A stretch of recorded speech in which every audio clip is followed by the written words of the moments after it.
ये समाप्त हो जाए।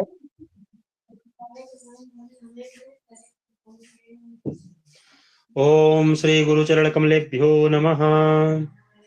लग्नाचिन्त्यं मूर्तिकीर्ति सांगोपांग निरूपणम स्थिति स्थिति स्वरूप संपत्तिर जन्म लग्न गतम फलम।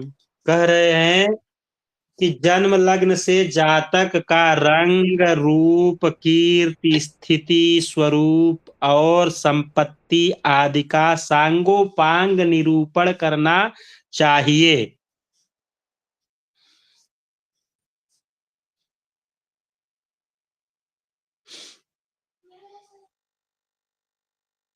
क्या कह रहे हैं कि लग्ना चिंत्य, लग्न से क्या क्या चिंतन करना चाहिए, जानना चाहिए। लग्न से जातक का रंग रूप कीर्ति स्थिति स्वरूप और संपत्ति आदि का सांगोपांग निरूपण करना चाहिए। तो ये तो हम लोग जानते हैं पहले से ही, लिखने की आवश्यकता है नहीं।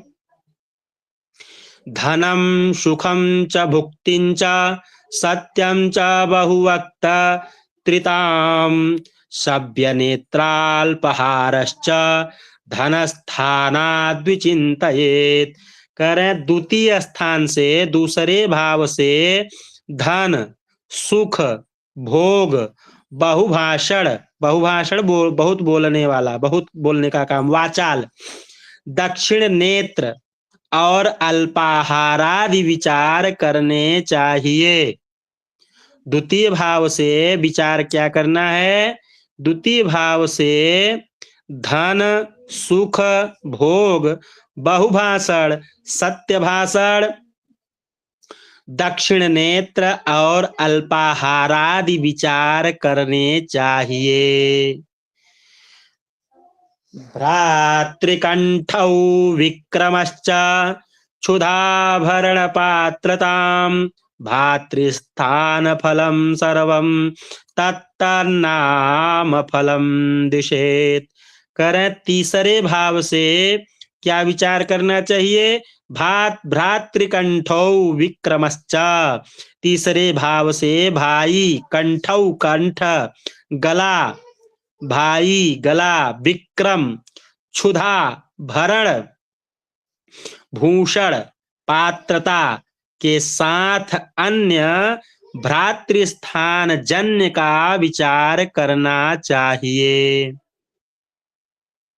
आगे कह रहे हैं बंधुवाहन मातुश्च सिंहासन सुख गृहाः मित्र बाहुरिदं सर्वं बंधुस्थानाद्विचिन्तयेत्। पांचवें भाव से कह रहे हैं क्या? बंधु। चौथे भाव से कह रहे हैं कि बंधु, देखिए चौथे भाव से भी यहाँ पे बता रहे हैं कि भाई बंधुओं का विचार करना चाहिए। बंधु वाहन माता, बंधु का वाहन का माता, राज्य सुख घर सुहृद मित्र, सुख घर का सुख और सुहृद अच्छे मित्र का, और बाहुबल आदि का विचार चतुर्थ भाव से करना चाहिए। पुत्रो बुद्धिश्च मित्रंच देवता भक्तिरुत्तमा हृदयं मातुलश्चैव सुतस्थानाद्विचिन्तयेत्। पंचम स्थान से कह रहे हैं कि पुत्रो बुद्धिश्च, पुत्र बुद्धि, मित्रंच मित्र, देवता देवता, भक्ति रुत्तमा। क्या करना चाहिए? पुत्र बुद्धि मित्र देवता भक्ति हृदय और मामा परिवार का विचार पंचम भाव से करना चाहिए। यहाँ पे मामा का विचार पंचम भाव से कह रहे हैं, लेकिन कई जगहों पे मामा का विचार छठे भाव से कहा जाता है। ठीक है। लेकिन यहाँ पे क्या बता रहे हैं, पांचवें भाव से भी मामा का विचार करना चाहिए। अब अगले में क्या कह रहे हैं, रिपु ज्ञान रिपु ज्ञाति बलम रोग मुदरम शत्रुरेव च षष्ठ स्थानादिदम नाम तन्नाम फलम दिशेत। कह रहे हैं कि छठे भाव से रिपु रिपु ज्ञाति बलम रोगम उदरम शत्रु प्रभृता। कह रहे रिपु ज्ञाति का बल, रिपु और ज्ञान, ज्ञान का भी विचार जो है छठे भाव से करते हैं।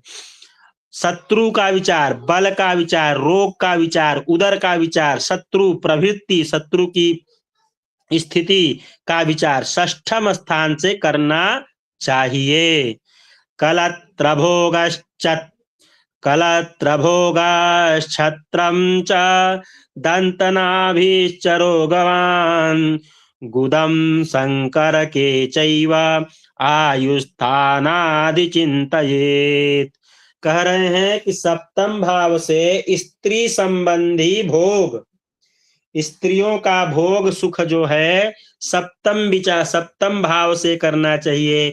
स्त्री है तो पति का विचार सप्तम भाव से करना। छत्रम छत्र का विचार, दंत दांत का विचार, नाभिरोगादिकम नाभिरोग का, नाभि के पास का रोग का विचार करना चाहिए। तथा गुप्त स्थानम गुप्त स्थानों का विचार करना चाहिए। जीवन मरण प्रभृति विचार करना चाहिए, जीवन और मरण का विचार करना चाहिए, अष्टम भाव से करना चाहिए। ये नाभि आदि तक के विचार के लिए कहा गया है कि सप्तम विचार करना चाहिए। तथा जहां से तथा लग गया, गुदा शंकर के चैवा आयुस्थानादि चिंतयेत। कह रहे हैं गुप्त स्थान का विचार अष्टम भाव से, जीवन का विचार अष्टम भाव से, मरण का विचार, प्रवृत्ति का विचार अष्टम भाव से करना चाहिए। भाग्यम तीर्थं च धर्मं च पितृस्थानम मिति क्रमात् मान राज्यात् त्याग कीर्तिः कर्म व्यापारमेव च। कह रहे हैं कि नवम भाव से भाग्य, तीर्थ, धर्म, पिता, गुरु आदि सभी का विचार करना चाहिए।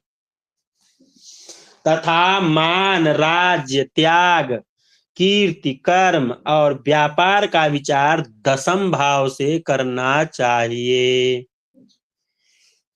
लाभम च ज्येष्ठ भ्रातारम कर्णजंघमिति क्रमात् ऋष्भव्ययं पितृधनम वादयोषादिनाम च।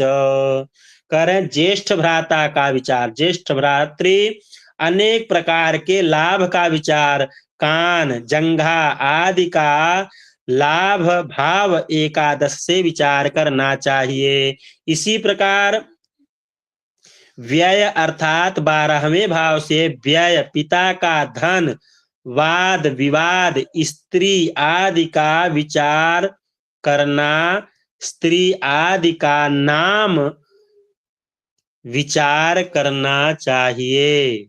यहाँ से स्त्री आदि के नामों का भी विचार किया जाता है कि किस किस नाम की स्त्रियों से संबंध हो सकता है, ऐसा विचार यहाँ से द्वादश भाव से कह रहे हैं।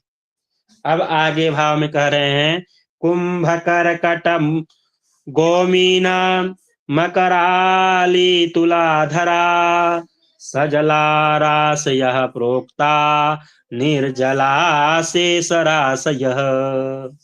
कह रहे हैं कि कर्क, वृष, मकर, कुंभ और मीन ये 5 राशियां जलचर राशि कही गई हैं। वृष, कर्क, मकर, कुंभ और मीन ये 5 राशियां जलचर कही गई जाती हैं। शेष कौन सी राशियां हैं? मेष, मिथुन, सिंह, कन्या, तुला, वृश्चिक और धनु राशियां निर्जल राशि कहा गया है। रवि भौमार्कजा शुक्राः सजलौ चंद्र भार्गवौ बुध वाचस्पति गेयौ सजलौ जल राशि गौ। कह रहे हैं चंद्र और शुक्र ग्रह सजल ग्रह हैं, बुध और बृहस्पति भी सजल ग्रह हैं, अतएव सूर्य मंगल शनि शुक्र अग्नि स्वरूपा अग्नि ग्रह कहे जाते हैं। बोलिए श्री पाराशर महाराज की जय। आज यह जो है लघु पाराशरी और मध्य पाराशरी नामक पुस्तक की समाप्ति हो गई। अब हम लोग कल से स्त्री जातक के बारे में पढ़ेंगे। सुनील जी रिकॉर्डिंग बंद कर दीजिए।